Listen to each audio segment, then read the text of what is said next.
The rain fell steadily over Charleston's cobblestone streets, casting a reflective sheen under the warm glow of the gas lamps lining the historic district. Cody Miller pulled his coat tighter against the chill as he navigated through the crowded sidewalks, weaving between tourists and locals hurrying to escape the weather. His leather shoes tapped sharply against the stone, each step a reminder of the long day behind him. Meetings had consumed his energy, and all he wanted was the comfort of his quiet home. Distracted, Cody reached for his wallet to pay a street vendor selling freshly roasted pecans, but found his pocket empty. His brows furrowed as he checked again, his other hand instinctively gripping the strap of his briefcase. Panic bubbled up as he realized the wallet wasn't there. He spun around, retracing his steps in his mind. The cafe, he muttered under his breath, recalling his last stop. Had it fallen when he reached for his phone? As he turned to head back, a voice called out, "Excuse me, sir?" Cody froze, his gaze darting toward the source of the voice. A woman, drenched from the rain, was hurrying toward him. Her clothes clung to her thin frame, and her hair hung limply around her face. In her outstretched hand, she held a familiar black leather wallet. Cody's wallet. "You dropped this back at the cafe," she said, her voice tinged with exhaustion but steady. Her fingers trembled slightly, either from the cold or the hesitation of approaching a stranger. Cody blinked in disbelief. "Oh, thank you," he stammered, accepting the wallet. His fingers brushed hers briefly, and he noticed the deep lines etched into her skin, the dirt beneath her nails. He glanced down at the wallet, checking the cash and cards inside. Everything was intact. She could have taken it all, but she didn't. "You didn't have to do this," Cody said softly, glancing up at her. "It wasn't mine," she replied simply, shrugging as if the answer was self-evident. Her honesty left him momentarily speechless. Cody studied her more closely. Her jeans were frayed, and the soles of her sneakers were worn thin. Her eyes, though tired, held a quiet dignity that belied her appearance. "You look like you could use a warm meal and a dry place to sit," he said before he could stop himself. "Please, let me take you somewhere." The woman's eyes widened, her body tensing as if bracing for a trap. I'm fine," she stammered, taking a half step back. "Really, it's the least I can do," Cody insisted. "You went out of your way for me. Let me return the favor." For a moment, the two stood there, the rain falling between them. Cody could see her weighing his words, debating whether to trust him. Finally, she nodded, her shoulders slumping slightly. "Just for a little while," she murmured, her voice barely audible. "Great. I'm Cody," he said with a reassuring smile. "Bria?" she replied, her gaze darting to the sidewalk as if afraid to meet his eyes. "This way," Cody said, gesturing toward his car parked nearby. Bria hesitated but followed, her steps tentative, as if each one brought her closer to an inevitable mistake. Cody led her to his sleek black sedan, opening the passenger door for her. Bria slid inside cautiously, her soaked clothes leaving faint marks on the leather seat. Cody didn't mind. As he started the car, he stole a glance at her. She sat stiffly, clutching her arms around herself, her gaze fixed on the rain-speckled window. Something about her felt familiar, but Cody couldn't quite place it. The drive back to his house was quiet, save for the rhythmic patter of rain on the windshield. Cody didn't press her for conversation, sensing that Bria wasn't ready to talk. Instead, he focused on navigating the winding streets leading to his neighborhood, the dim lights of the city fading into the darkness. When they arrived at his house, Bria's eyes widened. Cody's home was a modern marvel nestled within Charleston's historic charm, a sleek, white structure with large windows that glowed warmly against the rain. Bria hesitated at the threshold, her hand lingering on the doorframe. Cody paused, looking back at her. "It's just a house," he said gently, "and you're welcome here." Bria nodded wordlessly, stepping inside. The warmth of the house enveloped Bria immediately, and she visibly relaxed, though her eyes darted around the space as if expecting to find something out of place. The soft hum of an overhead light and the faint scent of lavender from a nearby diffuser filled the air. Cody set his briefcase down near the entrance and turned to her, offering a smile he hoped was reassuring. "Let me show you to the bathroom. You can clean up and get out of those wet clothes," he said, keeping his tone casual, sensing her lingering unease. Bria hesitated before nodding, her arms still wrapped tightly around herself. She followed Cody down a short hallway, her sneakers squeaking against the polished wooden floors. When he opened the door to the guest bathroom, she froze. The room was pristine and inviting, with gleaming marble tiles, a spacious glass shower, and a stack of plush towels neatly arranged on the counter. To her, it seemed almost unreal, like something out of a catalogue. "I'll leave you to it," Cody said, stepping back to give her space. "There are towels here, and I'll leave some clothes outside the door for you." Bria nodded again, barely managing a whispered, "Thank you." As Cody retreated, she closed the door softly behind him, leaning her back against it for a moment. The silence of the room was deafening after the relentless noise of the streets. She let out a slow, shaky breath, running her fingers through her damp hair. Bria approached the sink cautiously, catching her reflection in the mirror. The woman staring back at her was almost unrecognizable. Her eyes were hollow, framed by dark circles, and her skin was pale beneath the grime. She reached up to touch her face, her fingers trembling. Turning on the faucet, she splashed warm water on her hands, letting the sensation ground her. Slowly, she began to peel off her wet clothes, folding them neatly on the counter despite their worn condition. When she stepped under the shower, the hot water cascaded over her, loosening the knots in her muscles and washing away the remnants of the rain and dirt. Tears mingled with the water as memories she had tried to suppress came rushing back. Her mother's laugh, the smell of freshly sewn fabric in her boutique, the sharp sting of betrayal from the person she had once trusted most. She scrubbed her skin harder, as if she could wash away not just the physical grime, but also the weight of her past mistakes. Meanwhile, Cody busied himself in the kitchen, preparing a simple meal. His mind wandered back to Bria, replaying the moment she handed him the wallet. There was something in her voice, in her eyes, that stirred a faint but persistent memory. He had almost asked her about it during the drive, but stopped himself, not wanting to push her too soon.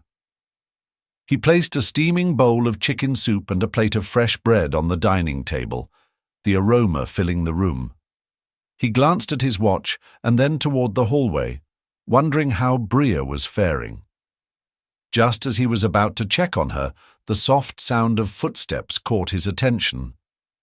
Bria appeared at the end of the hallway, wearing the clean clothes he had left for her, a plain sweater and a pair of joggers that were slightly too big but comfortable.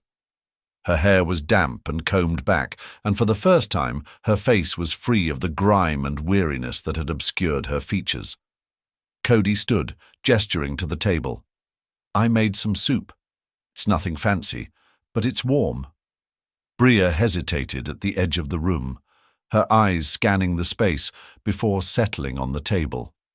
The aroma seemed to reach her, and her shoulders eased slightly. "Thank you," she said softly, stepping closer. They sat across from each other, the silence punctuated only by the clink of spoons against the bowls. Bria ate slowly, savoring each bite as though it was the first real meal she had had in a long time.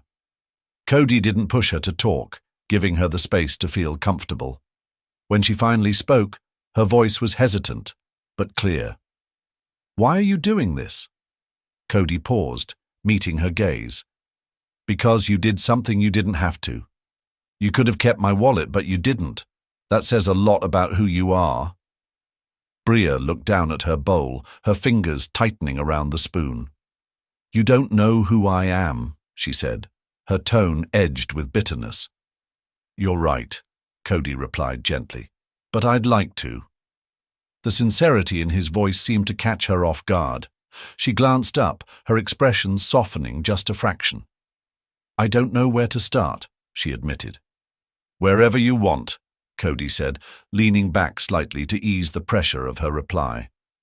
Bria looked away, her gaze drifting toward the window, where rain continued to streak the glass. It's been a long time since anyone cared enough to ask. Her words hung in the air, heavy and unspoken for too long. Cody didn't press further, sensing that she needed time. Well, I'm here, he said simply. Bria nodded slowly, her defenses starting to lower, though not completely. Somewhere deep inside, a flicker of trust began to take root. In the quiet that followed, Cody realized that tonight was just the beginning. Whatever had brought Bria to this point in her life, he knew it wasn't a story that could be unraveled in one conversation, but he was willing to listen, and, more importantly, to help. And for the first time in years, Bria felt a fragile glimmer of hope. Bria stood in the guest bathroom, clutching the towel around her shoulders. The warmth of the shower lingered on her skin, but the weight of the world still pressed heavily on her chest. She glanced at her reflection in the mirror, cleaner now, but still unfamiliar. The face staring back at her was one she barely recognized. Hollow eyes, sunken cheeks, and a tiredness that no amount of rest seemed able to erase. She rubbed the towel over her damp hair, taking in the gleaming marble countertops and the soft, ambient lighting. It was the kind of bathroom she had only seen in magazines, a far cry from the drafty, grimy shelters where she had spent countless nights. For a moment, she allowed herself to savor the comfort, but the sensation was fleeting, quickly replaced by the gnawing unease of being somewhere she didn't belong. Her mind wandered as she dressed in the clean clothes Cody had left for her. They were simple, a loose sweater and sweatpants, but they felt impossibly luxurious against her freshly washed skin. She thought of the years before her life unraveled, when she could afford such small comforts without a second thought. Back then, she'd had a thriving boutique that she'd poured her heart and soul into. She could still remember the vibrant fabrics lining the shelves, the hum of her sewing machine, and the smiles of customers delighted by her designs. But that life had been swept away, dismantled piece by piece. Bria tried not to let her thoughts linger too long on the details, but the memories pushed their way to the surface like unwelcome guests.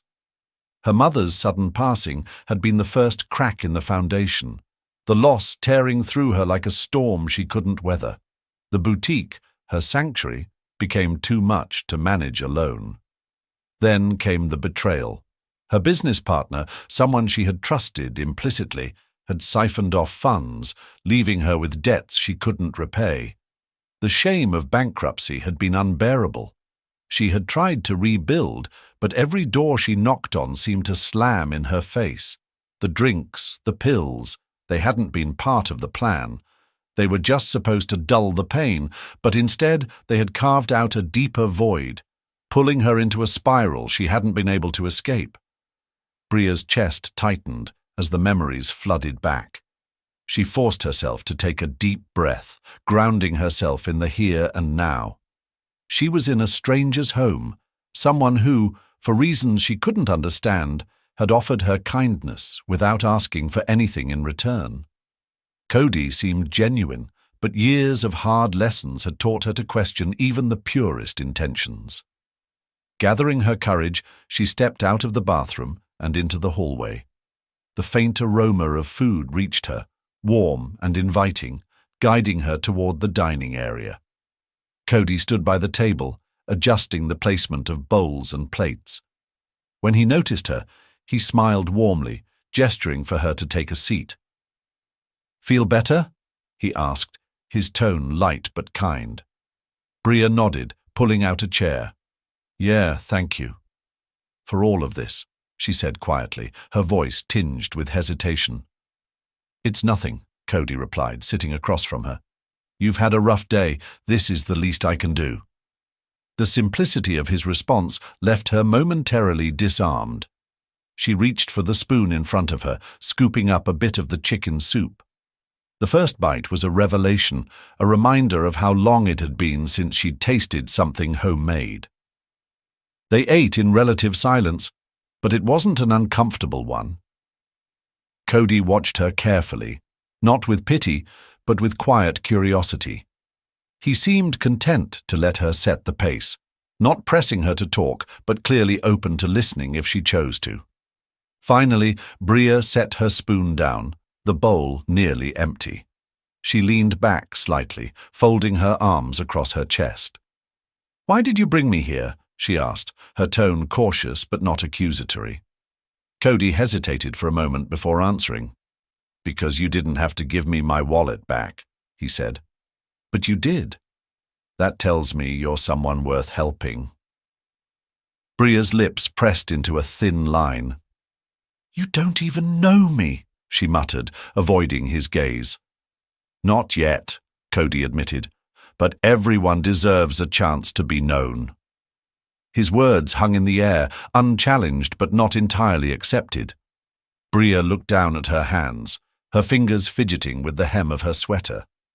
There was a part of her that wanted to believe him, to accept the possibility of kindness without strings attached.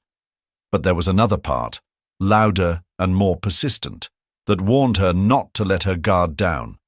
"Eat as much as you want," Cody said, breaking the silence. "There's more in the pot if you're still hungry." Bria nodded, offering a small, almost imperceptible smile. For the first time in what felt like forever, she felt the faintest flicker of comfort. It was fragile and fleeting, but it was there. And though she didn't know it yet, this was just the beginning of a long journey back to herself. As the meal wound down, Cody cleared the dishes with a practiced ease, leaving Bria alone at the table for a moment. She leaned back in her chair, her eyes wandering around the room. The house was immaculate, yet it had a warmth that suggested someone lived here rather than merely occupied the space. There were framed photographs on a nearby shelf, but she didn't dare rise to inspect them. Instead, she allowed her gaze to rest on the soft glow of the pendant lights above the table, their steady illumination strangely comforting. Cody returned, setting 2 mugs of tea on the table. He sat down across from her, his movements deliberate but unhurried. "It's chamomile," he said. "Figured it might help you relax a bit." Bria nodded her thanks, wrapping her hands around the warm mug. The steam curled upward, carrying a delicate floral aroma. She inhaled deeply, letting the scent anchor her, even as her thoughts tugged at her like an insistent tide. "Can I ask what brought you here?" Cody said after a moment, his voice gentle but curious. Her fingers tightened slightly around the mug. It wasn't the first time she'd been asked that question, but it was the first time in a long while that it came from someone who seemed to genuinely care about the answer. She hesitated, the words forming on her tongue before dissolving into silence. "I mean," Cody added quickly, "you don't have to tell me if you're not ready. I just want to understand." Bria let out a shaky breath. "It's not a story people usually want to hear," she said quietly, her gaze fixed on the tea.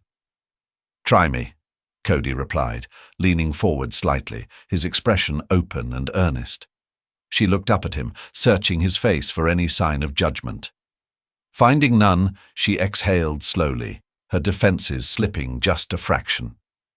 "I had a boutique," she began, her voice hesitant but steady. "It wasn't anything big, but it was mine. I used to design clothes, mostly custom pieces. People loved it. For a while." Cody listened intently, his attention unwavering. "It started to fall apart after my mom passed," she continued, her tone tightening. "She was my biggest supporter, you know? Always there, cheering me on. When she was gone, it was like I lost the ground under my feet." Her eyes glistened, but she quickly blinked away the tears threatening to fall. "Then my partner, someone I trusted, stole from me. I couldn't pay the bills. The shop closed and everything just unraveled after that. Cody's expression softened, his chest tightening as he absorbed her words. He didn't interrupt, letting her set the pace. I tried to pick myself up, Bria said, her voice barely above a whisper. I really did. But every time I thought I was getting somewhere, something else would knock me down. And then the drinking started. And eventually, other things. I just wanted to forget for a little while. The silence that followed was heavy, but not uncomfortable. Bria looked away, embarrassed by how much she had shared, but also strangely relieved to have said it aloud. I'm sorry, Cody said quietly. No one should have to go through all that alone. Bria shrugged, the gesture small but resigned. It's just life, she said, though the bitterness in her tone betrayed the words. Cody hesitated before speaking again. Maybe, but it doesn't have to stay that way. You can rebuild. It's not too late. She shook her head, a hollow laugh escaping her lips. You make it sound so simple. It's not, Cody admitted. But I've seen people do it, and I've seen what happens when no one gives them the chance to try. Bria's gaze shifted back to him, her brow furrowing slightly. There was something about the way he spoke, as if he was drawing from his own experiences. Why do you care? She asked, her voice quieter now, less defensive. Cody leaned back in his chair, his eyes thoughtful. Because someone once helped me when I needed it, he said. And it made all the difference. I can't change what you've been through, but maybe I can help you take the first step forward. His words settled over her like a blanket, warming something inside her that she hadn't realized was cold. For the first time in years, she felt a flicker of something she couldn't quite name. Hope, maybe, or the faintest trace of trust. She nodded slowly, her fingers loosening their grip on the mug. I don't know if I can do it, she admitted, her voice barely above a whisper. That's okay, Cody replied, his tone steady. You don't have to know right now. Just start with tonight. The simplicity of his statement grounded her, and she found herself nodding again. Tonight. Just tonight. And as the rain continued to patter against the windows, Bria felt, for the first time in a long time, the possibility of a beginning. Cody stepped into his living room the next morning, finding Bria sitting quietly on the edge of the couch. She was already dressed, her damp hair from the night before now neatly brushed. Her gaze was fixed on the window, where the soft morning light spilled into the room. She looked different, less guarded, though the weariness in her eyes remained. Morning, Cody said gently, not wanting to startle her. Bria turned to him, offering a small but genuine smile. Morning, she replied. Cody motioned toward the kitchen. I made some coffee. Figured we could both use it. She hesitated before nodding, following him into the kitchen. As he poured 2 cups, the aroma of freshly brewed coffee filled the air. Bria took the cup he offered, cradling it in her hands, but not drinking right away. They sat across from each other at the small breakfast table, the silence stretching between them.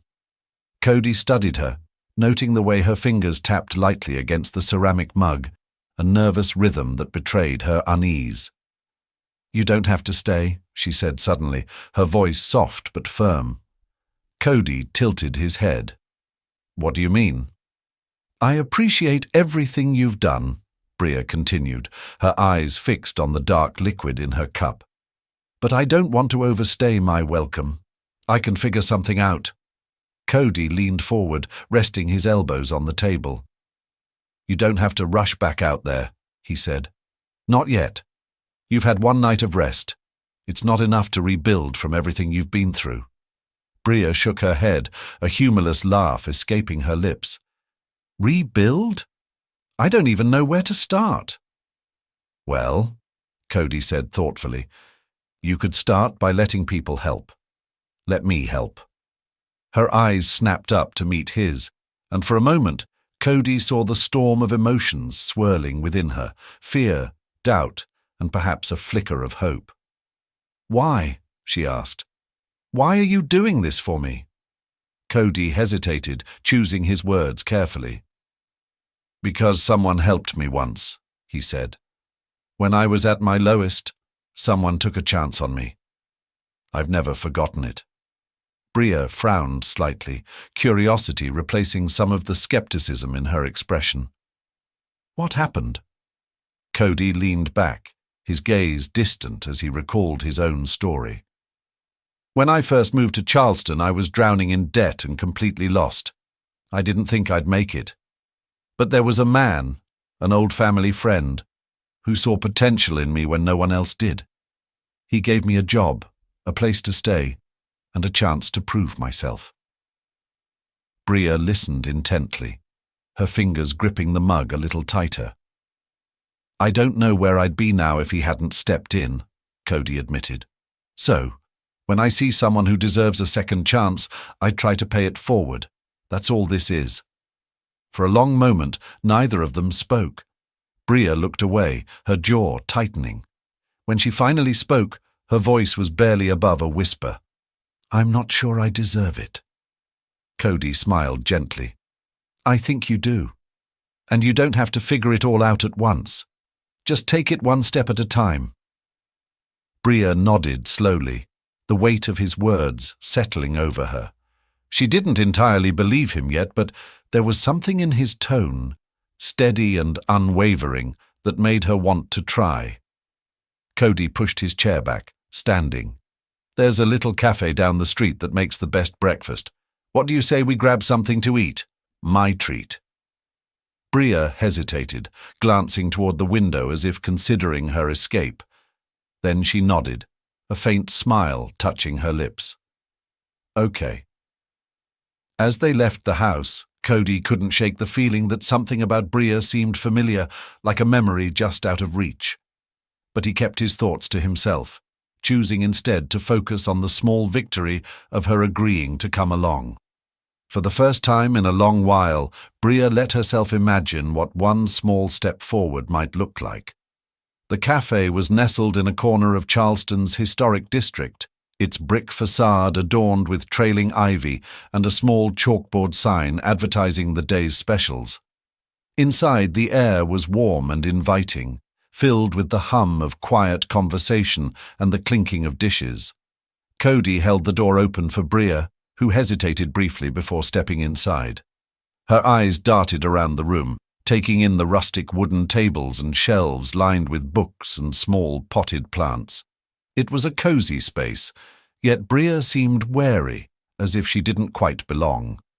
Cody noticed and gave her a reassuring nod, leading her to a table near the window. A waitress approached with a cheerful smile, placing menus in front of them. "Good morning. Can I get you both some coffee or tea to start?" "Coffee for me," Cody said, glancing at Bria. "Same," she replied, her voice so quiet it barely registered. The waitress nodded and disappeared toward the counter. Bria opened the menu, but didn't seem to be reading it, her eyes flicking nervously to the other patrons. Cody leaned forward slightly, his voice low and steady. "It's just breakfast," he said. "Nothing to worry about." She met his gaze, exhaling slowly. "I haven't done this in a long time," she admitted. "That's okay," Cody said. "Start small. One step at a time, remember?" Bria nodded, her grip on the menu loosening. When the waitress returned, they placed their orders: eggs and toast for Bria, a breakfast platter for Cody. As they waited for the food, Cody decided to steer the conversation somewhere lighter. "Do you remember anything about high school?" he asked, his tone casual but curious. Bria blinked, clearly caught off guard by the question. "Not much," she said cautiously. "Why?" "Well," Cody said, a small smile forming, "I think we went to the same school." Bria frowned slightly, leaning back in her chair. "We did?" "Yeah. Lincoln High, class of 2005, Cody replied. "I'm pretty sure we had biology together junior year."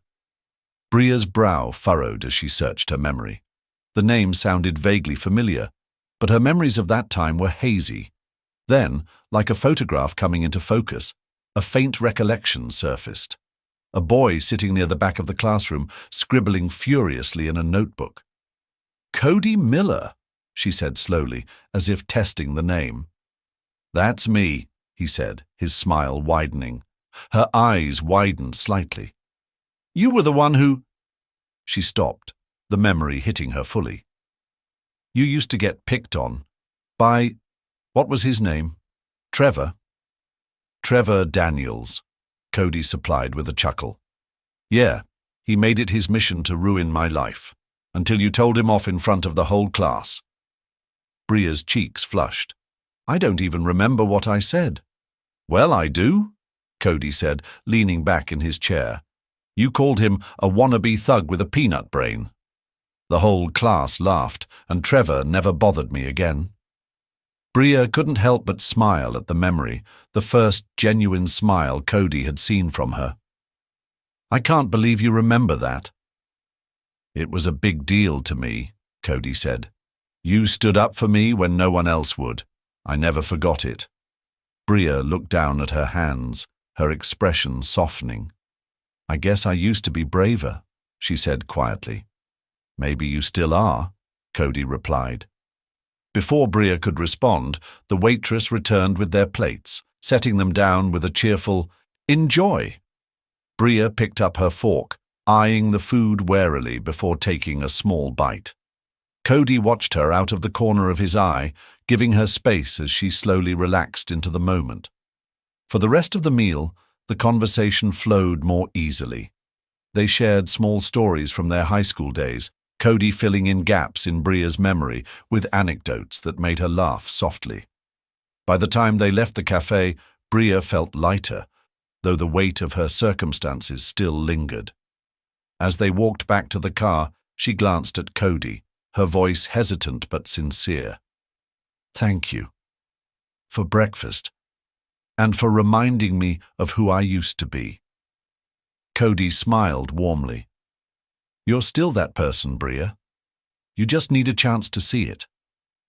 As they drove back to his house, Bria couldn't shake the feeling that her small steps were leading her somewhere meaningful, even if she couldn't quite see the destination yet.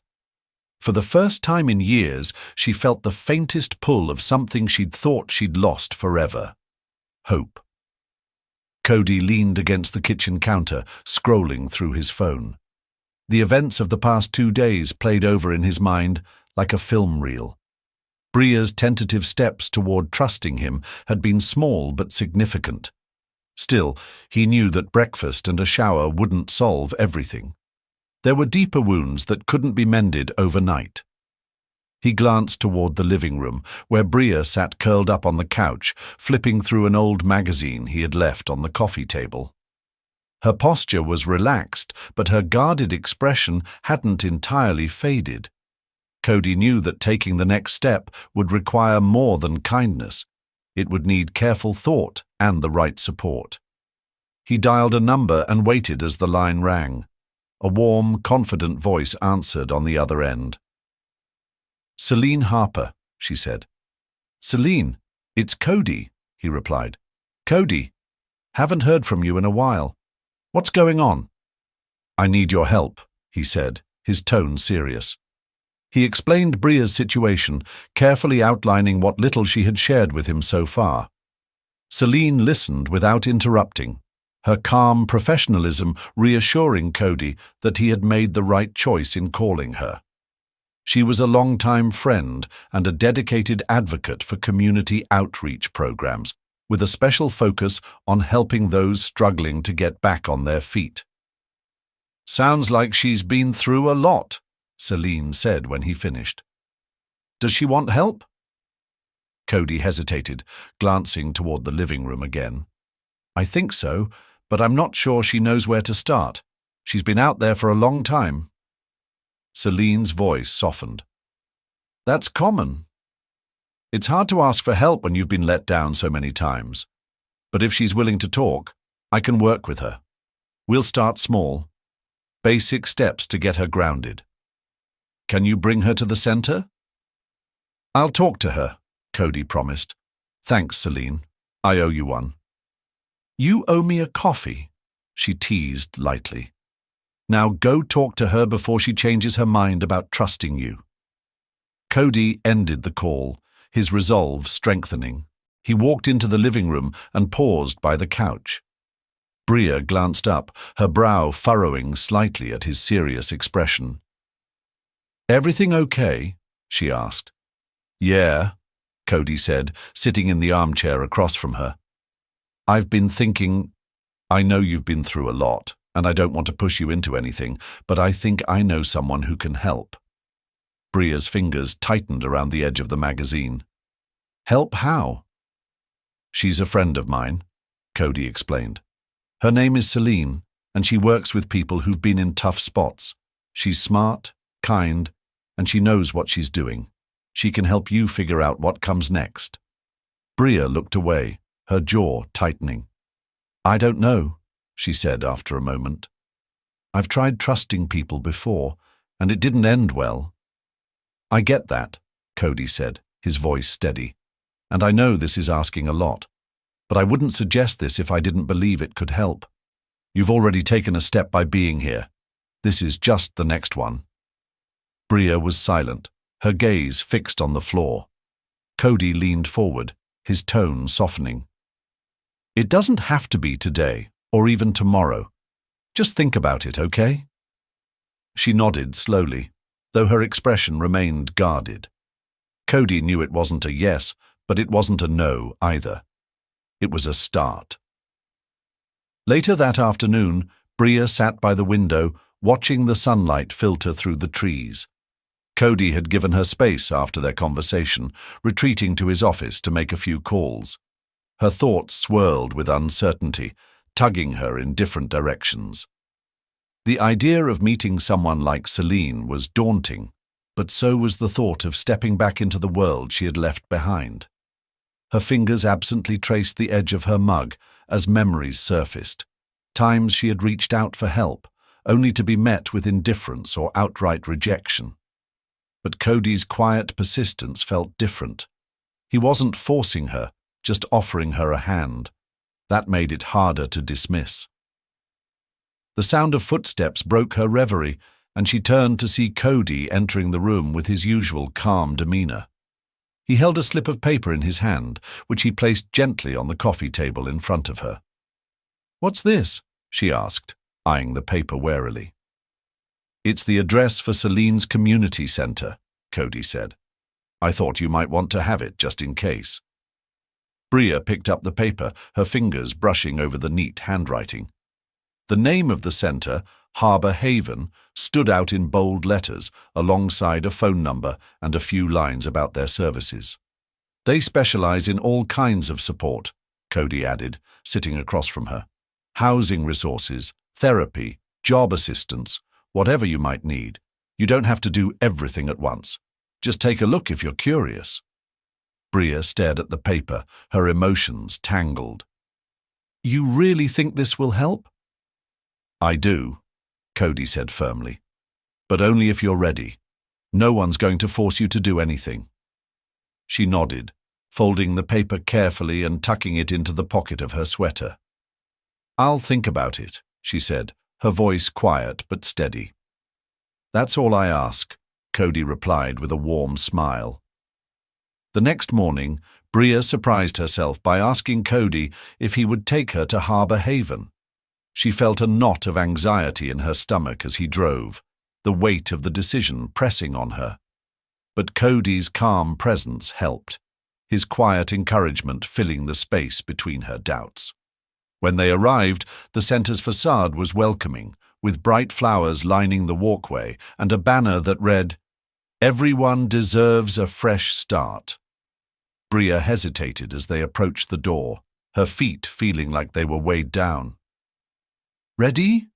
Cody asked gently. "No," Bria admitted, clutching her hands together. "But I'm here." "That's enough," Cody said, holding the door open for her. Inside, they were greeted by a woman with a warm smile and a clipboard. "Hi there, I'm Celine," she said, extending her hand to Bria. Bria hesitated for a moment before shaking it. Celine's grip was firm but kind, her presence immediately reassuring. "Cody told me a little about you," Celine said, her tone conversational. "But I'd love to hear about you from you, whenever you're ready." Bria nodded, her nerves easing slightly under Celine's steady gaze. "I don't know where to start," she admitted. "That's okay," Celine said. "We'll start wherever you want." The simplicity of her words was disarming, and Bria felt a flicker of hope take root. For the first time in a long while, she allowed herself to imagine the possibility of a path forward. Cody watched from a few steps back, his heart lifting as Bria and Celine began to talk. He didn't know exactly where this journey would lead her, but he was certain of one thing: she wasn't walking it alone anymore. As he stepped outside, letting them continue in private, Cody found himself smiling. The sunlight felt warmer, and the world seemed just a little brighter. He had taken a chance, and so had Bria. And for now, that was enough. Bria sat on the edge of a metal-framed cot, her fingers gripping the edges of the thin blanket draped across her lap. The room around her was plain but clean, a small shared space at Harbour Haven where newcomers could settle during their first few nights. The walls were painted a soft blue, intended to be calming, but Bria felt anything but calm.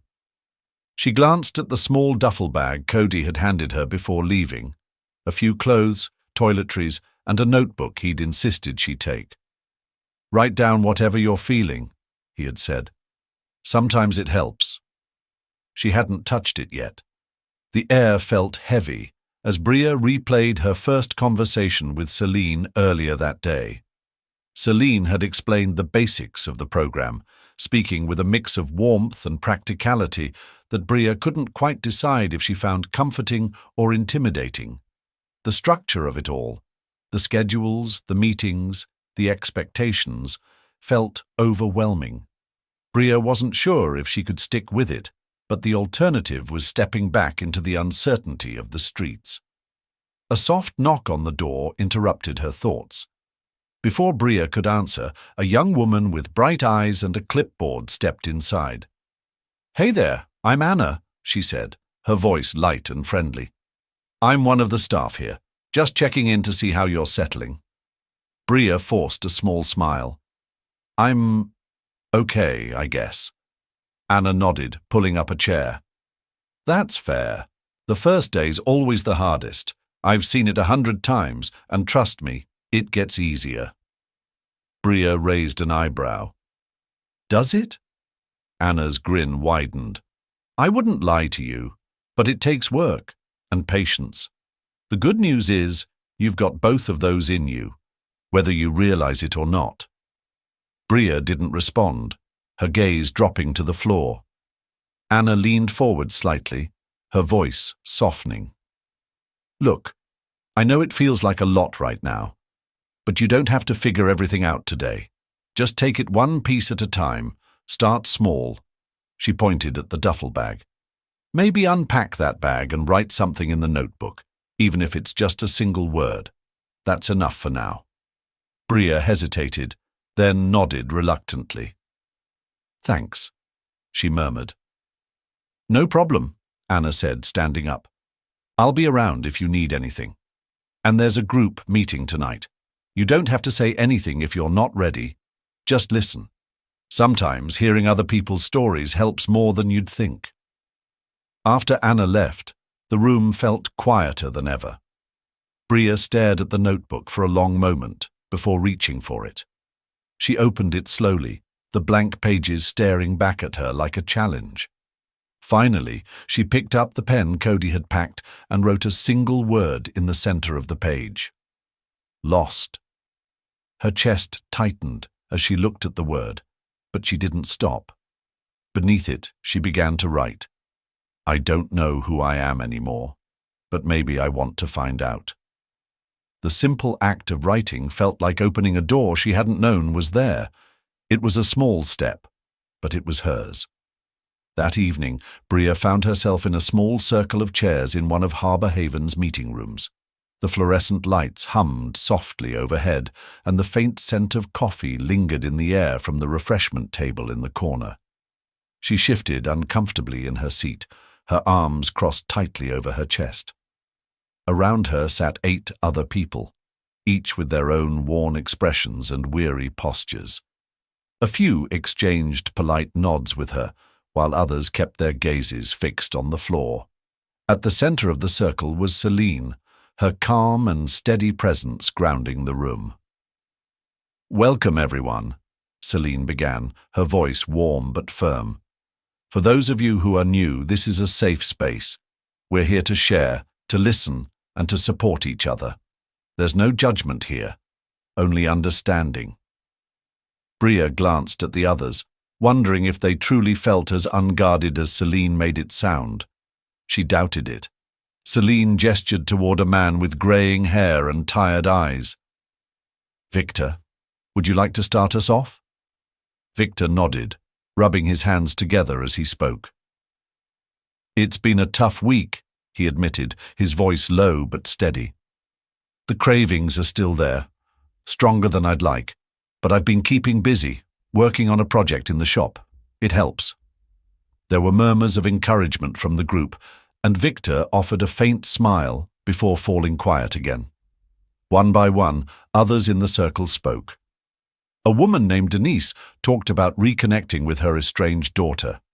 A younger man named Luis shared his struggles with finding stable work. Each story was different, but the emotions behind them, pain, fear, hope, felt achingly familiar to Bria. When it was her turn, Celine turned to her with an encouraging nod. "Bria, would you like to share?" Her throat tightened, and for a moment she thought about shaking her head. But something in Celine's gaze, patient and unyielding, kept her from retreating. She swallowed hard, her fingers gripping the edge of her chair. "I don't really know what to say," Bria began, her voice barely above a whisper. "That's okay," Celine said gently. "Start wherever you feel comfortable." Bria hesitated, her gaze fixed on the floor. "I'm not even sure why I'm here," she admitted. "I've lost so much, and sometimes it feels like I've lost myself too." She felt the weight of the group's attention, but it wasn't suffocating. It was supportive, encouraging. "I used to have a shop," Bria continued, her voice gaining a little strength. "I had a life that felt solid, like it couldn't fall apart, but it did, and I still don't know how to put it back together." Her words hung in the air, raw and unpolished, but they felt like a release. Victor nodded in understanding. "It's not easy," he said softly, "but you've already started, just by being here." There were murmurs of agreement from the group, and Bria felt a faint warmth stir within her chest. She wasn't alone. By the end of the meeting, Bria felt drained but lighter, as if a small part of the burden she carried had been shared among those around her. Celine approached her as the others filtered out, her smile reassuring. "You did good tonight," Celine said. "It's not easy to open up, but you did it."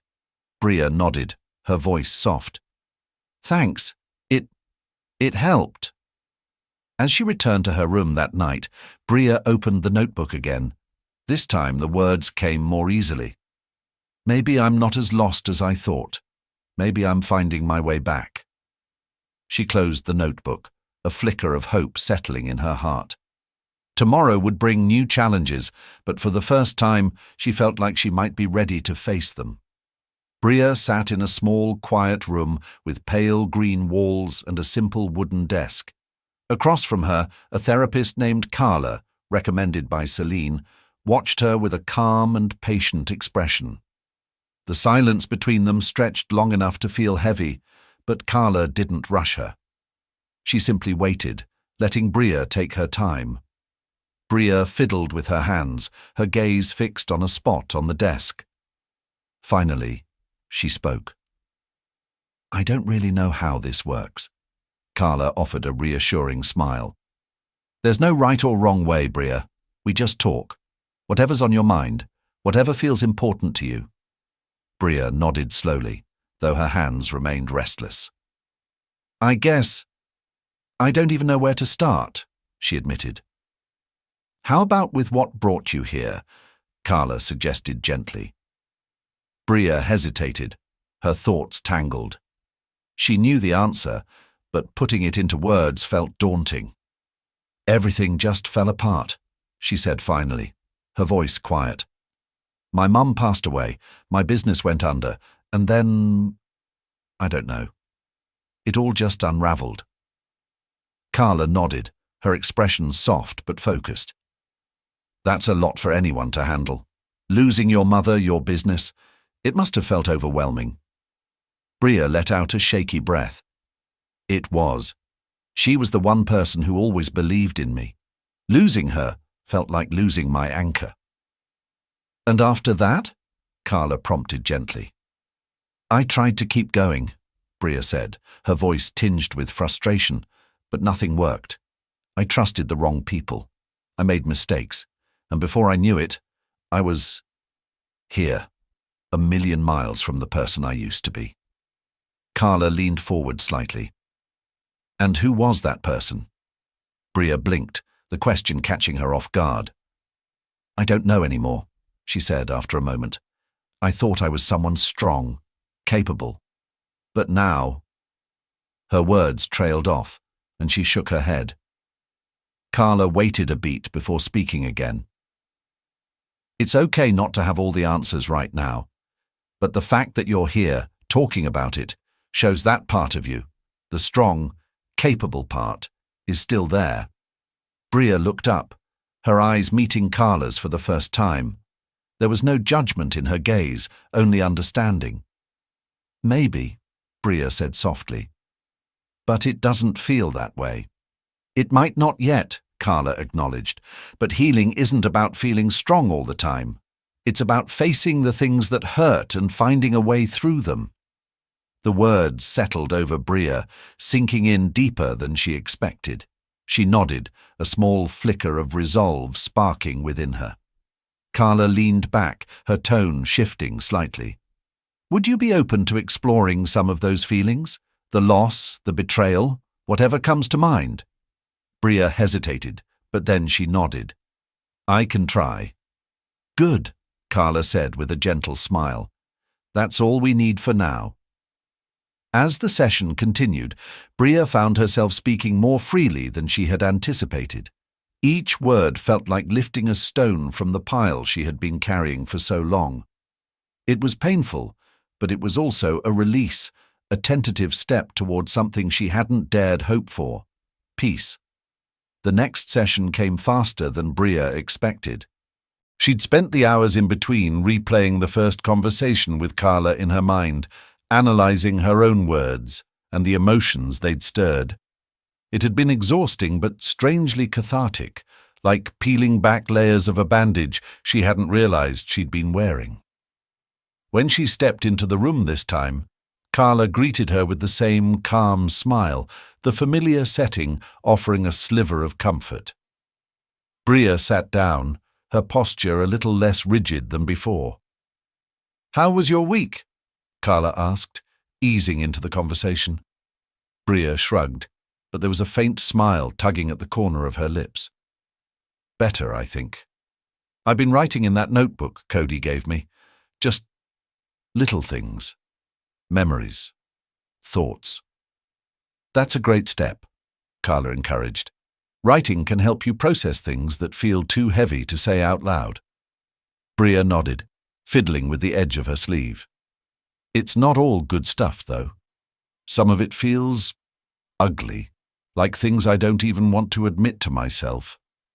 Carla tilted her head slightly. Ugly doesn't mean it's not worth acknowledging. Sometimes facing the hardest parts of ourselves is what allows us to heal. Bria hesitated before speaking, her voice quieter. I've been thinking about my mum a lot, about how I let her down. Carla's expression softened. Why do you feel you let her down? Bria's chest tightened. She worked so hard to give me a better life. She believed in me, and I ruined everything she was proud of. You lost your business, Bria, Carla said gently. But that doesn't mean you let her down. Grief can make us feel responsible for things that were never in our control. Do you think your mother would blame you for what happened? Bria shook her head, tears welling up in her eyes. Number, she'd probably tell me to get back up and try again. That's the kind of person she was. And what would she say about where you are now? Carla asked. Bria hesitated, wiping her eyes. I think she'd tell me I'm stronger than I think I am, that I still have a chance to make something of myself. Carla smiled softly.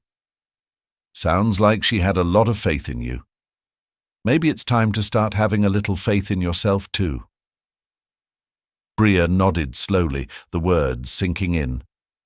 For the first time, the weight of her mother's absence felt less like a chain and more like a reminder of the strength she had passed down. Carla leaned forward, her tone gentle but purposeful. You mentioned betrayal before, your business partner. Would you like to talk about that today? Bria stiffened slightly, the mention of her former partner stirring a fresh wave of anger and pain. She took a deep breath, her fingers gripping the edge of her chair. It's hard, she admitted. That's okay, Carla reassured her. Take your time. We can start small. Bria closed her eyes, forcing herself to focus. She began to speak, her words slow and measured. We were friends. At least I thought we were. I trusted her with everything. The finances, the decisions. I didn't think she'd... Her voice broke, and she paused, swallowing hard. Carla waited patiently, giving her the space to continue. I didn't think she'd take it all, Bria said finally, her voice trembling. She left me with nothing. I was already struggling after my mum, and then she just walked away like I didn't matter. The rawness of her words hung in the air, and Bria felt a pang of vulnerability. But Carla's steady presence grounded her, and she continued. I hate her for what she did, Bria admitted, but I hate myself too, for not seeing it coming, for being so stupid. Carla shook her head gently. You trusted someone you cared about, Bria. That's not stupidity, it's human. What she did says more about her than it does about you.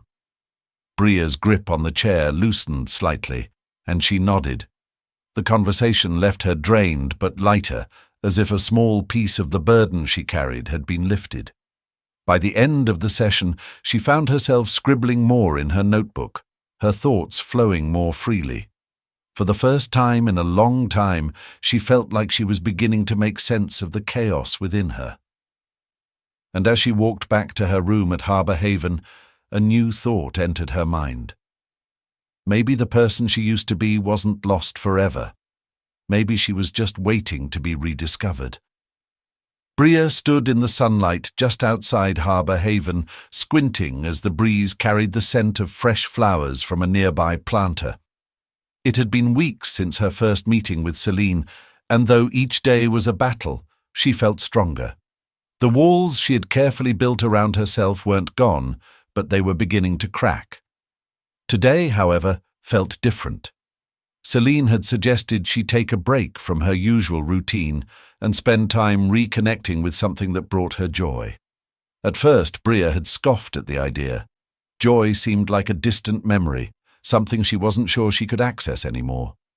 But as she stood there, holding the small map Cody had handed her with a mischievous smile, she couldn't help but feel a flicker of curiosity. The destination was a boutique Cody had mentioned, a small, locally owned shop in downtown Charleston. It reminded me of what you used to talk about back in high school, he had said. His encouragement had planted a seed of hope, and now, as Bria approached the shop, she felt a mix of nervousness and excitement. The bell above the door jingled as she stepped inside. The space was cozy and inviting, with racks of colourful clothing arranged neatly and the faint smell of lavender in the air.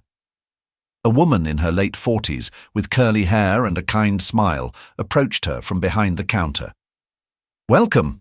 Let me know if there's anything you'd like help with," the woman said warmly. Bria nodded, offering a small smile in return. She wandered through the shop, her fingers brushing against the fabrics. Each piece seemed carefully crafted, the kind of work that once would have inspired her own designs. Memories of her boutique surfaced, its vibrant displays, the satisfaction of creating something from nothing, and the pride on her mother's face whenever she saw Bria's work. Lost in thought, Bria didn't notice the shop owner had returned until she spoke. "You have an eye for detail," the woman said. "Are you a designer?" Bria hesitated, the question catching her off guard. "I used to be," she admitted, her voice tinged with regret. "Used to be," the woman echoed, raising an eyebrow. "You don't just stop being a designer, it's part of who you are." The words struck a chord deep within Bria. She glanced down at the scarf in her hands, running her fingers over the intricate stitching. "It doesn't feel that way anymore," she said quietly. The woman studied her for a moment before speaking. "Sometimes you just need a little reminder. If you ever feel like sharing your work, I'd love to see it. We're always looking for local talent to feature here." Bria blinked, surprised by the offer. "I don't know if I have anything worth showing," she said. "Take your time," the woman replied with a gentle smile. "If you ever change your mind, the door's always open." As Bria left the shop, her heart felt lighter. The woman's words lingered in her mind, stirring something she hadn't felt in years, the possibility of a fresh start. The walk back to Harbour Haven was filled with conflicting emotions. Bria clutched the business card the boutique owner had handed her, running her thumb over the embossed lettering. A small part of her wanted to toss it away, convinced she wasn't ready, but another part, the one that had been quietly growing stronger, urged her to hold on to it. When she arrived back at the centre, Cody was waiting near the entrance, leaning casually against the railing. He straightened when he saw her, a small grin spreading across his face. "So, how'd it go?" he asked, his tone light but curious. Bria hesitated, slipping the card into her pocket before answering. "It was nice," she admitted. "The shop was beautiful. It reminded me of what I used to have." Cody nodded, his expression thoughtful. "And how does that feel?" Bria sighed, sitting down on the bench nearby. "Complicated. Part of me misses it, but another part feels like that life is too far gone, like I'm fooling myself for even thinking about it." Cody sat beside her, giving her space to process her thoughts. "I don't think it's foolish to remember the things that made you happy," he said. "If anything, it's a sign that they're still important to you." Bria didn't respond right away, her gaze fixed on a patch of flowers blooming in the garden. "The shop owner said I should show her my work someday," she said finally. "But I haven't designed anything in years. I wouldn't even know where to start." Cody's eyes lit up with an idea. "What if you start small? Maybe sketch out a few ideas just to see how it feels." Bria frowned. "I don't even have the supplies anymore." "I think we can fix that," Cody said, standing. "Come on, I've got an idea." Curious but skeptical, Bria followed him into the city. They stopped at a local art supply store, its windows filled with vibrant displays of paints, sketchbooks, and fabrics. Inside, Cody grabbed a basket and handed it to Bria. "Pick whatever you need," he said, his tone casual. Bria stared at him, her brow furrowing. "Cody, I can't let you—" "It's not a big deal," he interrupted, giving her a reassuring smile. "Consider it an investment in your future designs." Reluctantly, Bria began selecting items, sketch pads, pencils, and a few bolts of fabric that caught her eye. She moved cautiously, as if unsure she deserved the gesture, but Cody's patience and encouragement gradually eased her hesitation. When they returned to Harbour Haven, Bria carried the bag of supplies into her room, her heart pounding. She set everything down on the desk, staring at it as though it might disappear if she looked away. After a long moment, she reached for a pencil and a fresh sheet of paper. Her hand hovered over the blank page, uncertainty gripping her. Then, with a deep breath, she began to draw. The lines were shaky at first, the movements awkward and unsure, but as she continued, something shifted. The pencil felt more natural in her hand, and memories of countless late nights spent sketching designs came flooding back. By the time she set the pencil down, the page was filled with the beginnings of a dress design, simple yet elegant, with clean lines and a touch of flair that reflected her old style. Bria stared at it, a mixture of pride and disbelief washing over her. For the first time in years, she felt a spark of the person she used to be. It was faint, but it was real. And as she ran her fingers over the sketch, she realized it was a step forward, a small but powerful step toward reclaiming her passion and her sense of self. Bria sat on the edge of her bed, staring down at the sketchbook in her hands. The pages were filling up quickly, each one more vibrant and detailed than the last. Over the past few weeks, the designs had started coming back to her, fluid shapes and patterns that felt like second nature. For the first time in what felt like forever, she was beginning to feel like herself again. But today, the spark that had carried her this far felt dimmer. Her sketches from the night before, which had seemed so promising at the time, now looked amateurish. She flipped through the pages, her doubts growing with each turn. A sharp knock at the door pulled her from her thoughts. "Come in," she said hesitantly, closing the sketchbook and setting it aside. Celine stepped in, her ever-calm demeanor immediately grounding the room. "Hey, I thought I might find you here," she said, leaning against the doorframe. Bria managed a faint smile. "Just working on some sketches." "That's great," Celine said, her eyes lighting up. "Can I see?" Bria hesitated, her fingers twitching toward the sketchbook. "They're not that good," she said, her voice faltering. "Let me be the judge of that," Celine said, her tone encouraging but firm. Reluctantly, Bria handed her the book. Celine flipped through the pages, her expression unreadable at first. But as she reached the later sketches, a smile spread across her face. "Bria, these are fantastic," she said, holding up one of the pages. "You've got real talent." Bria looked down, her cheeks warming. "They're just ideas. I don't know if they're worth anything." Celine set the sketchbook down, taking a seat beside her. "Let me tell you something I've learned from working here," she said. "Sometimes the things we dismiss as just ideas are the very things that can pull us out of the dark. These sketches, they're more than just lines on paper. They're proof that you're fighting your way back." Bria nodded slowly, Celine's words settling over her. "I want to believe that," she admitted. "But sometimes it feels like, no matter how hard I try, the past is still there, waiting to drag me back down." "That's a real fear," Celine said, her voice softening. "But you're not the same person you were back then. You've been through fire and come out stronger. And when you stumble, and you will stumble, you've got people here to help you back up." The words struck a chord, and Bria felt tears welling up. "I'm just scared," she said quietly. "That's okay," Celine replied. "Being scared doesn't mean you're not brave.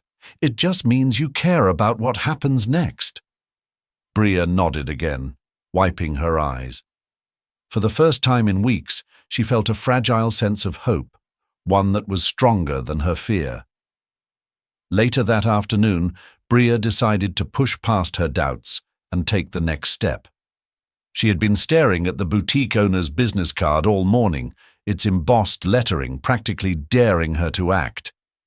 With a deep breath, she picked up her phone and dialed the number. "Hello?"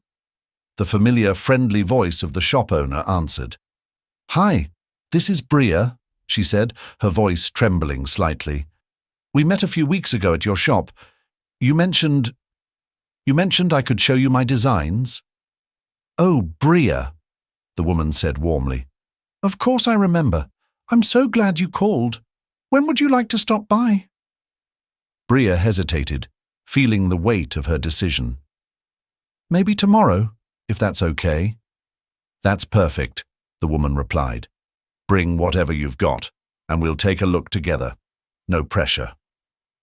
After ending the call, Bria let out a shaky breath.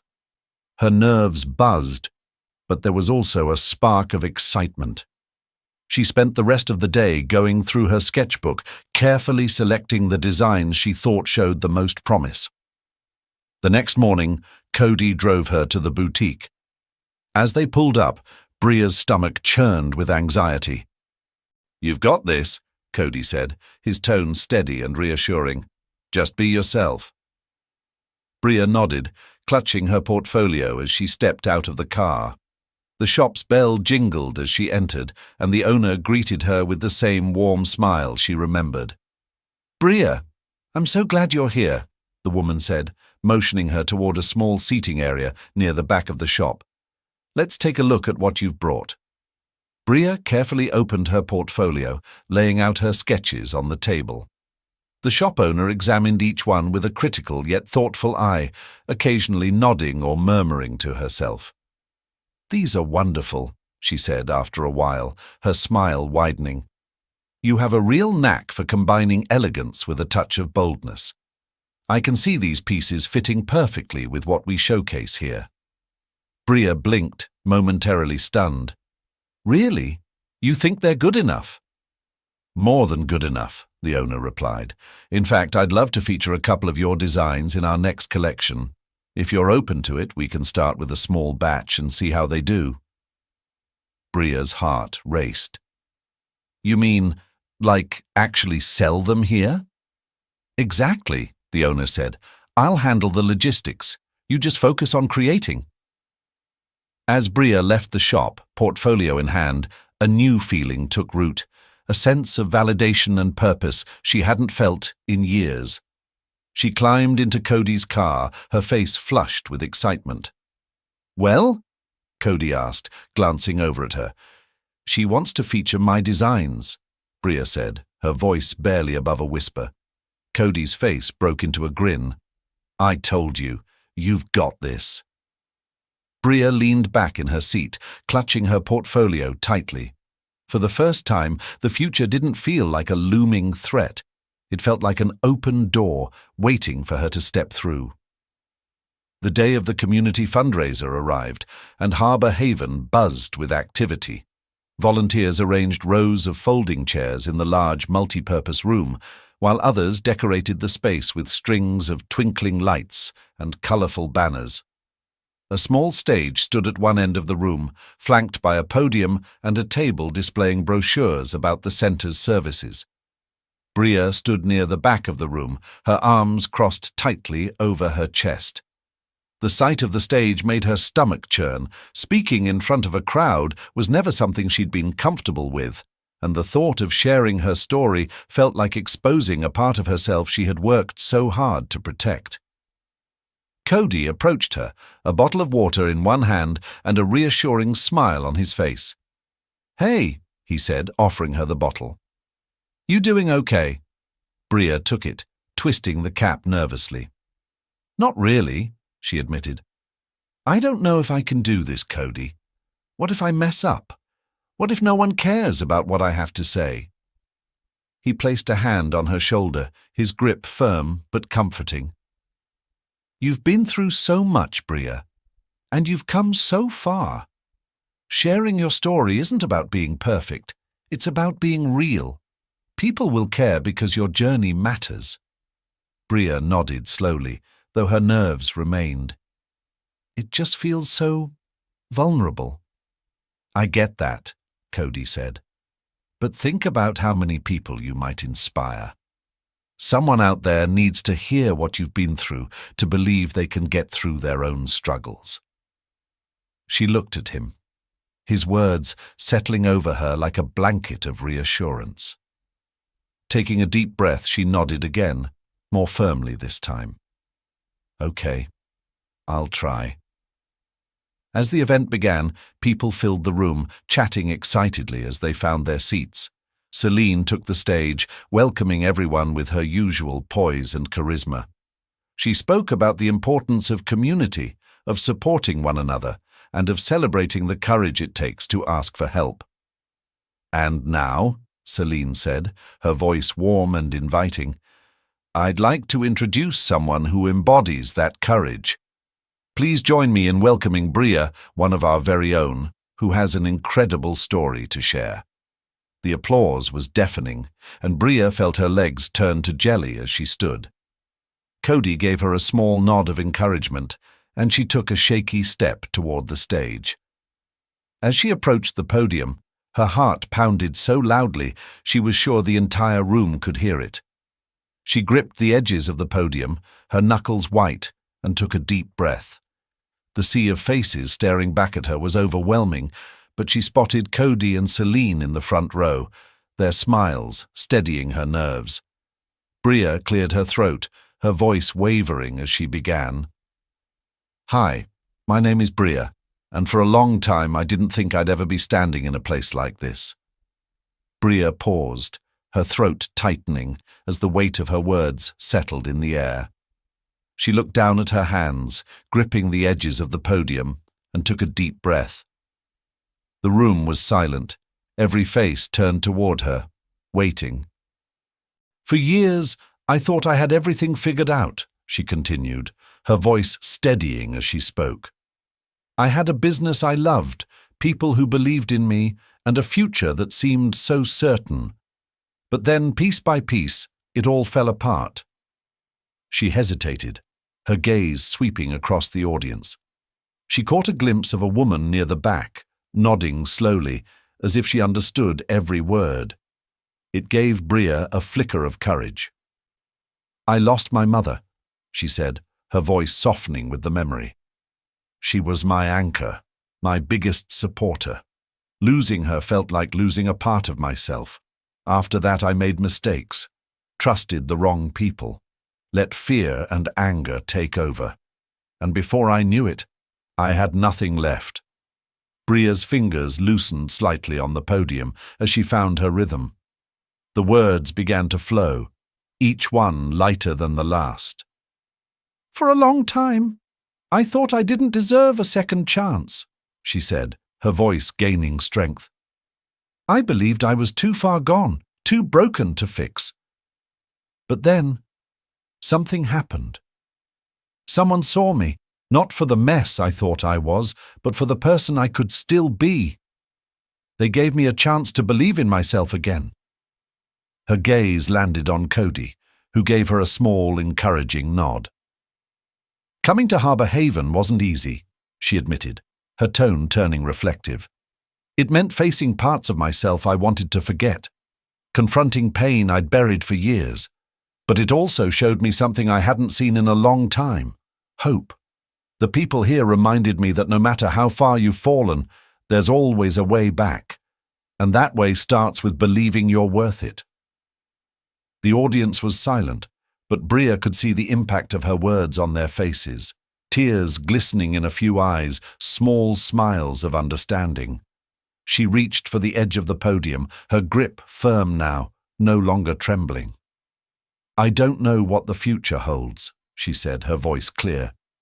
"But I do know this. I'm not the person I was when I walked through those doors. And for the first time in years, I believe in the person I'm becoming. If you're sitting here today wondering if it's too late for you, trust me, it's not.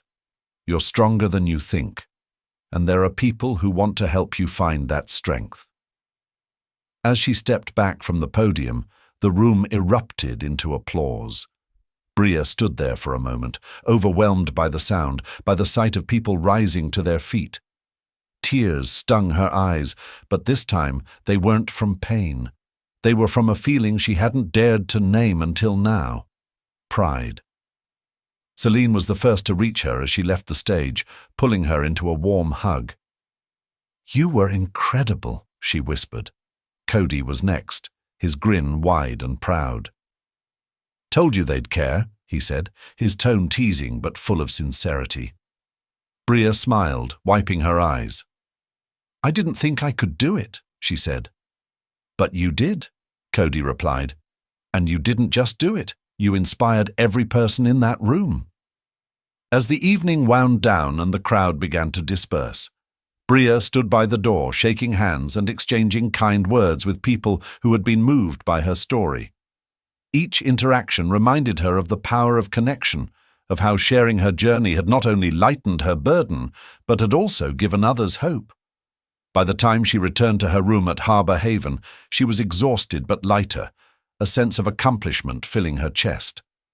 Sitting at her desk, she opened her notebook and wrote, "Today I found my voice, and it felt like coming home." She closed the notebook, her heart steady, her path forward clearer than ever. Bria sat at the small desk in her room, staring at the email she had just opened on her laptop. The subject line read, "Exciting opportunity, partnership with local boutique." Her hands trembled slightly as she clicked the message open. The email was from the boutique owner she had met weeks ago, the one who had encouraged her to submit her designs. It was official. They wanted to carry her collection in their shop. She read the email over and over, her heart pounding as she absorbed the words. The shop owner had mentioned how impressed she was with the pieces Bria had submitted and how the designs fit perfectly with the boutique's aesthetic. She was offering Bria a small initial order, just a few pieces, enough to get started. It was a test, but it was real. A chance to see her work on display, a chance to see it appreciated by others. Bria leaned back in her chair, closing her eyes and letting the rush of emotions wash over her. This was it. This was the breakthrough she'd been waiting for, the moment she had dared to hope for. The dream that had seemed so far out of reach just months ago was now right in front of her. But as the initial excitement began to settle, doubts crept in. Could she really pull this off? She hadn't produced anything at a professional level in years. What if her designs didn't measure up? What if the orders didn't sell? The pressure of her past failures loomed large, and for a brief moment it felt like all of it might come crashing down. But then she thought about the people who had believed in her. Cody, who had pushed her to reconnect with her creativity. Celine, who had gently guided her through the toughest moments. And the others at Harbour Haven, who had supported her when she was at her lowest. They were all rooting for her, and they believed she could do this. Bria shook her head, brushing the doubt aside. She had come this far, and there was no turning back now. This was her chance to prove to herself that she was more than her past mistakes, more than the person she had been before. With newfound determination, Bria stood up and gathered her things. She needed to go to the store, to see the shop owner and discuss the next steps. It wasn't just about the designs anymore. It was about taking the final step toward reclaiming her future. As she walked out of her room, Cody was waiting for her in the hallway. His eyes lit up when he saw the look on her face. "You got it, didn't you?" he asked, grinning. Bria nodded, her heart still racing. "I did. They want to carry my collection." Cody's grin widened, and he stepped forward, pulling her into a hug. "I knew you could do it," he said, his voice full of pride. "This is just the beginning, Bria. You're on your way." Bria laughed, feeling the weight of the world lift off her shoulders. "I think so," she said, her voice full of excitement and something else. Something she hadn't felt in a long time. Confidence. "Let's go," Cody said, motioning toward the door. "It's time to make your dreams real." As they stepped outside, Bria felt a surge of excitement. She wasn't sure what the future held, but for the first time she felt ready to face it. The drive to the boutique was a blur for Bria.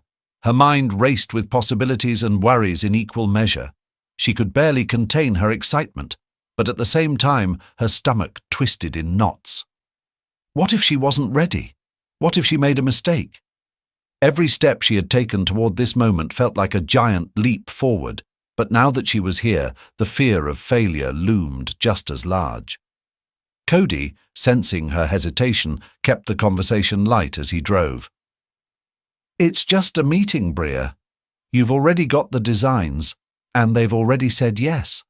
This is just the next step." "I know," Bria said, but she couldn't help the nervousness creeping into her voice. "It just feels like so much all at once. You've been working toward this for months. Just take a deep breath and enjoy it. You've earned this moment," Cody replied, his words grounding her. The boutique appeared ahead, its storefront a picture of charm with its polished wood exterior and vintage signage. It looked even more inviting in person, its large windows showcasing carefully curated displays of clothes, shoes, and accessories. Bria's breath caught in her chest as they parked across the street. "Ready?" Cody asked, turning to her. Bria nodded, her fingers gripping the door handle. She had dreamed of this moment for so long, but now that it was here, it felt real, almost too real. As they walked into the boutique, the bell above the door chimed softly, and the owner, whose name was Margaret, looked up from the counter with a warm smile. "Bria, it's so good to see you again," she said, stepping forward to greet her. Bria smiled back, though it was a little shaky. "Hi, Margaret. Thank you so much for everything." "You're welcome, dear," Margaret replied. "I'm glad we could make this work. I'm excited to see your pieces in person." Bria glanced down at the bag she was holding. Inside were the completed sketches she had meticulously turned into real pieces of clothing. Dresses, blouses, and skirts, each one reflecting the best of what she had once designed and the new direction she was headed. She felt a rush of pride mixed with a pinch of anxiety as she handed the bag over. Margaret carefully pulled out the first piece, a sleek, midnight blue dress with a draped neckline and subtle pleats that gave it a graceful, almost ethereal look. She held it up, turning it this way and that, inspecting the stitching, the fit, the flow of the fabric. Bria held her breath, waiting for Margaret's response. "This is stunning," Margaret said after a moment, her voice full of admiration. "You've really captured something special here. I knew from your sketches that you had talent, but seeing it in person—" She shook her head in amazement. "Bria, you've outdone yourself." Bria felt her heart soar, a wave of relief washing over her. "You really think so?" Margaret smiled warmly. "Absolutely. This is the kind of design that will sell itself. We'll start with a small batch, see how it goes, and then we can grow from there." Bria nodded, feeling her confidence grow with every word. "Thank you," she said, her voice a little stronger now. "This means more than you know." Margaret smiled and placed the dress on a nearby rack. "This is just the beginning, Bria. We're going to make your name known here." As Bria watched Margaret carefully review the remaining pieces, her mind finally quieted. The fear she had been carrying for so long was starting to fade, replaced by the realization that this was her new reality. She wasn't just a survivor of her past anymore.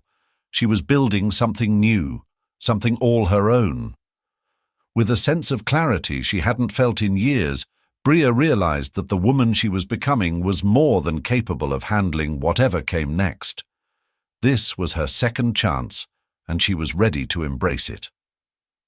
When the meeting concluded and Bria and Cody left the boutique, it was with a renewed sense of purpose. As they walked back to the car, Cody turned to her, his grin wide. "Told you you'd nail it." Bria laughed, the sound of it light and free.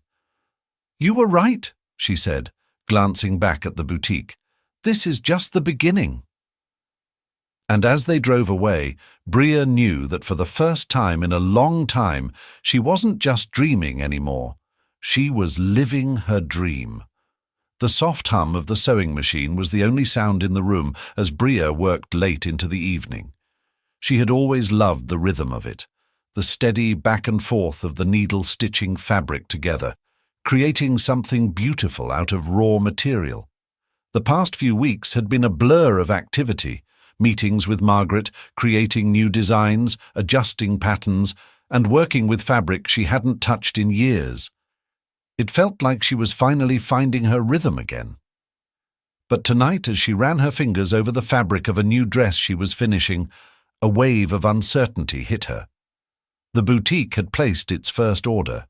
The designs had been well received, and for the first time in a long time, she had the opportunity to show her work to the world. But what if it wasn't enough? What if no one liked it?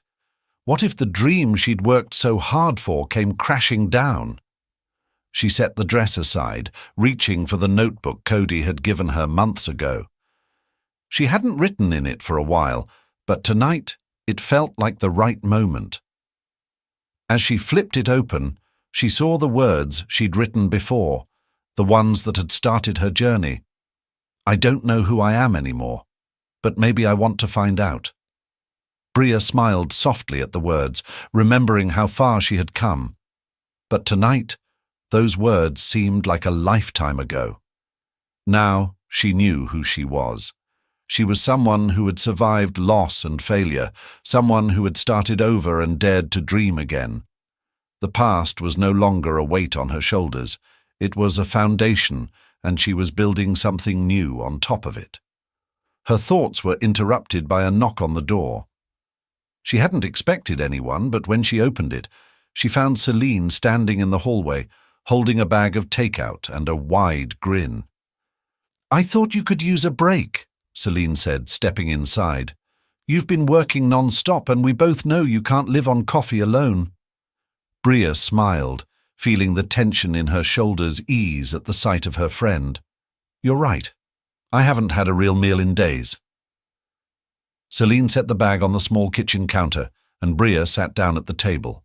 They ate together in comfortable silence, and for the first time that evening, Bria felt her anxiety begin to fade. The work was hard, but it was rewarding. The fear of failure was still there, but it was quieter now, drowned out by the sense that she was doing what she was meant to do. "So," Celine said between bites, glancing at Bria with a teasing smile, "how are we feeling about the first batch of designs?" Bria hesitated, her fingers absent-mindedly tracing the edge of her napkin. "I don't know. I'm excited, but also terrified. What if it's not enough? What if no one buys them?" Celine put her fork down and looked at her seriously. "Bria, listen to me. You've already proven something incredible. You've come this far. The fact that you're here, about to showcase your designs, means you've already succeeded. The rest is just details." Bria looked at her, her heart swelling with gratitude. "I don't think I would have gotten here without you," she said quietly. "You've been there for me every step of the way." Celine smiled warmly. "And I'll keep being here. But remember, you don't need anyone to tell you that you're good enough. You already know that. You've got the talent, the passion, and the drive. That's all you need." Bria nodded slowly, absorbing Celine's words. She was right. She had come this far on her own strength, and the fear would never go away completely, but she could face it now. She could trust herself. After they finished their meal, Celine helped Bria clean up before giving her a hug. "You've got this. Don't forget that." Bria watched as Celine left, her heart lighter than it had been in days. She glanced at the sketchbook on the counter, filled with pages of new ideas.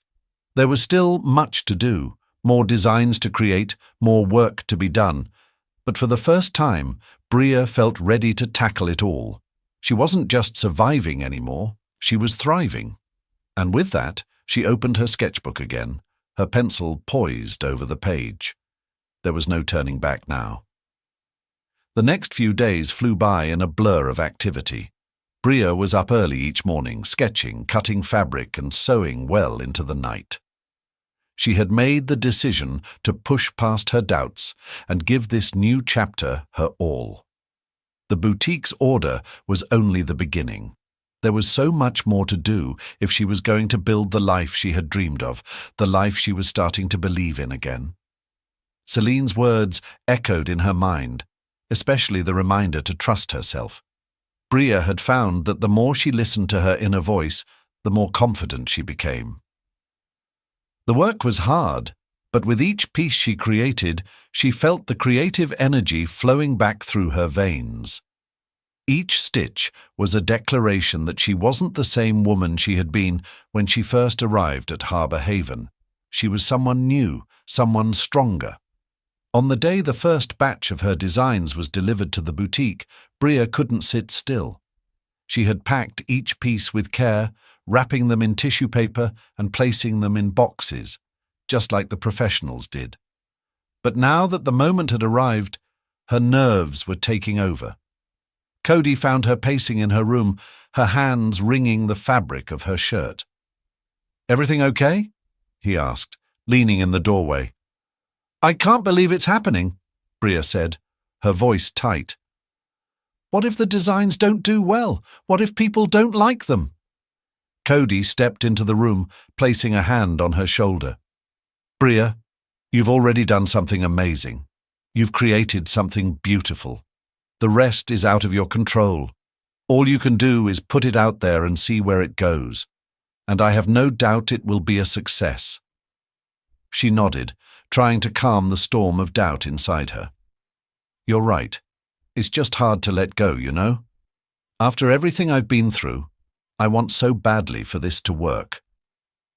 Cody smiled, his expression soft but filled with warmth. "I get it. But you're doing it.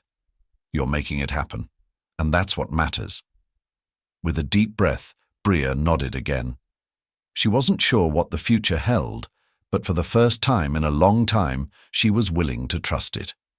She had taken the leap, and now it was time to wait and see. The next few weeks were a whirlwind. Orders started trickling in, and Bria received feedback from Margaret, positive feedback. Customers loved the designs. The pieces were selling out faster than they had expected, and Margaret asked if Bria could start creating a second batch. Bria's heart soared with every email and every compliment. She was doing it. She was building something real. But even as success began to settle in, a small voice inside her whispered that this was just the beginning. There was so much more she wanted to accomplish, so many dreams she hadn't even dared to dream yet. One evening, after sending out a new set of designs, Bria found herself sitting at the table in her room, gazing out the window. The sun had just set, casting a soft orange glow across the sky. The shop had been doing well, her confidence had grown, and she felt more at peace than she had in years. Yet something was still missing. She needed more than just designs and sales. She needed to reconnect with her roots, with the woman she had been before everything fell apart. Bria grabbed the notebook she had written in months ago, the one where she had first dared to say, "Maybe I want to find out who I am."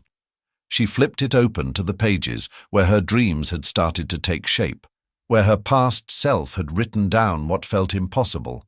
But now, as she read through the words, she realized they were no longer impossible. Her hand hovered over the page. It was time to dream bigger. And for the first time, Bria smiled, a sense of clarity enveloping her. She wasn't just rebuilding her life, she was expanding it, creating a future she had once thought out of reach. There was so much more she could do, and she was ready to pursue it with everything she had. The journey ahead wouldn't be easy, but Bria had learned to trust herself, and that was the greatest gift she could give to herself. She put the pen to the page, writing the words that had eluded her for so long. This is just the beginning. And with that, she closed the notebook, knowing with certainty that the path forward was hers to create. Bria stood in front of the boutique's large windows, watching the bustle of the city streets. The sunlight filtered through the glass, casting soft rays over the rows of clothing hanging on display. The pieces she had worked so hard on were finally out there. on the racks, ready to be worn by someone else. The reality of it was still settling in. It felt surreal, but it also felt like the culmination of a dream she had almost given up on. She turned toward the back of the store, where Margaret was busy with a few last-minute details for the upcoming event. The boutique was hosting its first-ever showcase for local designers, and Bria's pieces were at the center of it. She had been invited to present her collection to a room full of potential buyers, press, and fashion enthusiasts. Her heart raced at the thought of standing before so many people. But this time, the fear that had once paralyzed her was different. It wasn't the paralyzing fear of failure. It was a nervous energy, a healthy sense of anticipation for what was to come. Bria was no longer the woman who hid from the spotlight. She was the woman who had worked for this moment, fought for it, and now she was ready to step into it. Margaret came over with a smile, handing her a small bouquet of flowers. "Here you go," she said. "For good luck. I think today's going to be a great success." Bria took the flowers, her hands trembling slightly. "Thank you," she said, smiling back at Margaret. "I never thought I'd get here. I didn't think I'd be ready for this." "You were ready the moment you decided to take the first step," Margaret said, her voice filled with quiet confidence. "You just didn't know it yet." Bria felt a surge of gratitude, but before she could respond, the door to the boutique opened and a group of guests began to filter in. Her breath caught in her throat as she turned to face them. She wasn't sure why she was surprised. They had been invited to come after all, but the weight of it all still hit her like a wave. Celine was one of the first to arrive, a wide smile on her face as she walked toward Bria. "There she is," she said, pulling Bria into a hug. "I knew you could do it." Bria pulled back slightly, looking at her friend with tears welling in her eyes. "I don't know what I would have done without you," she said, her voice thick with emotion. Celine smiled warmly. "You would have done the same thing. You just needed someone to remind you of your strength. You've got it in you, Bria. You always have." Before Bria could reply, a few of the boutique's staff members began leading the guests to the designated area for the fashion showcase. Bria's heart beat faster, but the steady rhythm of it was different now. There was a sense of purpose behind it. She wasn't just there by chance. She had earned her place. As the guests began to take their seats, Bria stepped to the back of the room, ready to watch her collection come to life in front of her. Her models, whom she had worked with closely, were preparing backstage. Each piece of clothing represented a part of her journey, each stitch a reminder of how far she had come. They weren't just designs to her anymore. They were symbols of her resilience, her growth, and her unshakable belief in herself. The music started, and one by one the models stepped onto the stage, showcasing Bria's work in a way she had only dreamed of. The audience applauded, some of them whispering to each other, clearly impressed by what they saw. Bria stood quietly in the back, her heart swelling with pride. The designs were beautiful, but more than that, they were hers. When the final model came off the stage, the applause grew louder, and Bria felt a wave of emotion she couldn't contain. She was overwhelmed, but not with fear or doubt. This time, the feeling was gratitude. Gratitude for the journey that had brought her here, and for the people who had stood by her. "Bria," Margaret called from the front of the room, motioning for her to come forward. "It's time." Bria took a deep breath, wiped her eyes, and stepped into the spotlight. The room fell into a hushed silence as everyone turned to look at her. "This is it," Bria thought to herself. "This is my moment." She walked toward the front of the room, her feet light and her chest open. When she reached the stage, she looked out at the crowd. Her heart was still pounding, but it was no longer with fear. "Thank you," she said, her voice steady as she addressed the room. "Thank you all for being here today. This collection is a reflection of who I am now, not who I was. It's a reminder that we can start over, that we can create something beautiful out of the pieces we thought were broken. This is only the beginning for me, and I hope you'll be a part of this journey as it unfolds. The applause that followed was louder than anything Bria had ever heard. It was more than appreciation for her designs. It was recognition of the woman she had become. As she stood there, taking it all in, she knew without a doubt that this was just the start of a new chapter, and she was ready for it. The applause slowly faded, but the warmth of the moment lingered in the air. Bria stood on the stage, her heart still racing, but this time it wasn't out of fear. It was a sense of triumph, of belonging, of finally stepping into the life she had fought so hard to create. She had made it. She had taken the leap, and now there was no turning back. As she stepped down from the stage, the faces in the crowd blurred into a sea of admiration and excitement. She was surrounded by well-wishers, press, buyers, and supporters, all eager to talk, to congratulate her, to express their amazement at the collection. It was overwhelming, but in the best possible way. Bria was no longer the woman hiding in the shadows of her past. She was the woman everyone was looking at, and it felt good. Margaret found her amid the crowd, her face beaming with pride. "You did it, Bria. I knew you had it in you," she said, pulling her into a hug. Bria laughed, her chest full. "I can't believe this is happening." "It's happening," Margaret replied, her voice firm, "and it's just the beginning. There's so much more to come." Celine joined them, her expression full of pride as she squeezed Bria's shoulder. "This is only the first step, but it's a huge one. You've made something real. I'm so proud of you." "Thank you," Bria said, her voice thick with emotion. "I couldn't have done it without you. Both of you." Margaret smiled and waved a hand as if brushing the sentiment aside. "You did the hard part. We were just here to support you." Bria felt her heart swell with gratitude. She had walked this path alone for a long time, carrying the weight of her past. But now, she realized she wasn't alone anymore. She had people who believed in her, people who had helped her get back to herself, who had reminded her that she was worth fighting for. As the evening wore on, Bria spoke to more people, buyers, potential collaborators, and even a few journalists. She felt a sense of pride she hadn't experienced in years, but even more, she felt a deep sense of gratitude for the journey that had brought her here. The struggles, the setbacks, and the pain, it all led her to this moment. Later that night, after the event had wrapped up, Bria found herself sitting quietly on the small balcony of her apartment at Harbour Haven. The city was peaceful below, the lights twinkling softly against the backdrop of the night sky. She had come a long way from the woman who had first stepped into this place, lost and unsure of herself.